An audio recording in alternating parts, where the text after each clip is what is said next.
Good morning Samoa. Whaatalofa te whoi nei tai au fau o le tatu polkalame whoi nei o le Areto le ola mo oe le nei tai au. O le mata upu whapea ia e whaamawalalo i le tua pe a whai ua e se. Whaamawalalo i le tua, whaamawalalo i tangata pe a whai ua se. E ie le whautau masani lava, masani no whaitau ina le matailo mta upe lima lo no whaupe wha e whapea amu ia e whaanoa noa a wā e whaamawhana ina i la tau. O le nei whaitau e tele lava ina tātou whaalongo e whaitau ma tautalangia i le teimi fo i lea ua tūlai mai se whaalawe lawe e mai se lawe i maliu i au nao mai lo leo tangata e whaamawhana ma whaamu ia i e whaanoa noa. Pita ai o le whaitau le nei o le upu whaanoa noa o lo iai o le whaanoa noa e whaatatau i le tangata fo i lea ua tae le loto e le ona o le whaanoa noa i le maliu ai tae le loto ona o le Agasala pe ua whaanoa noa i se mea se ua tupu. E mafuai le ti ngā i lumo le tua ona o le mea se ua tupu. Lela iei le upu le whapea amu ia e whaanoa noa o le broken spirit o le nganga ua tae ona o se mea se ua whai ua salamo ai lumo le tua i le nganga o le loto maulalo. Toi ngā nganga fo i le whapea o le mele na tupu ia tā vita ina ua Agasala o ia i le vā ma le fine fo i le o patisepa ua ia fasioti le to lua patisepa ia le send le taua ia lea na saulona atano ma confront tā vita o te ngia tā vita mai le tua ona o leo tā vita i se tu ai ngā ti ngā whaanoa noa whapena ona o le se na ia whaia lea lai mafua e whaai salamu e limas futas e te waai ai i le nganga o tā vita o lo tangi i le tua e whaamangalo ia mō nei loa ina le leanga tele o lana mea o whai. Le lai mafuan whai mai tala tu spaia amu ia, whai mai Yesu, amu ia e whaanoa noa a wā e whaamawhana ina.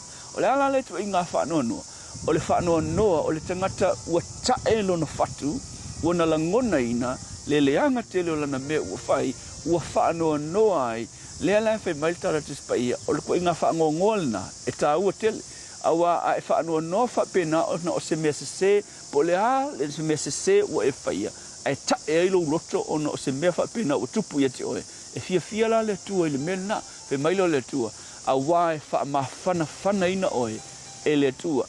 A wā so se teimi la vai whaamangalo i le tua tangata, e a mata i le broken heart, o le tangata ua tae le whatu i le mea se na whai. Ona whaamawhana leo le tua e ala i lo na whaamangalo ina o ia ma whaamalolo le loto mawhatia ona o le mesa se ua whai. Ai pei o le mea whai le tupu fo i le wui whaamomau oa. Mantua ina ua fo i mai le wui whaamomau oa. Ua fo i mai ua tae le whatu i le mesa se na whai. Whai mai lo lantala. Lau ta mai e le au ngā ona toi ta ua o so ua tali. A vea o e pei o so o au auna. A wā ua o Agasala i au ruma a toa ma le o le langi. Le toi ngā loto la na whaanoa nolna, whai mai la le Yesu, amu ia oe pe a whai, e te maua le mele na, a wā o ina e a matai le whaamawhanwhananga, ma le whaamangalonga a le tua. E leo se mea leanga pe a whai ua e se, wa tātou uma se i le tua nai.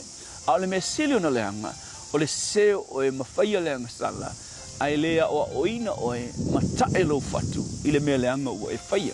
So o le lui mo oe a whai ua e se, o le tua e whaafafonga i le talo le tangata ua tae le whatu mai le mea se ua whai ua nei loa ua whaina i le vāo ia mai si tangata whapea fo i le vāo ia ma le tua lea la a whai ua e se tangi i le tua whaamaua lalo i le tua a wawhai mai Yesu amu ia le tangata le whaanoa noa e whaamawhana ina o ia Yesu whaamanuia i se tasi ua tae lo na whatu ona o se mea se ma ua sasi lo no langa, restore lo no langa, i le mana o lo suafa Yesu.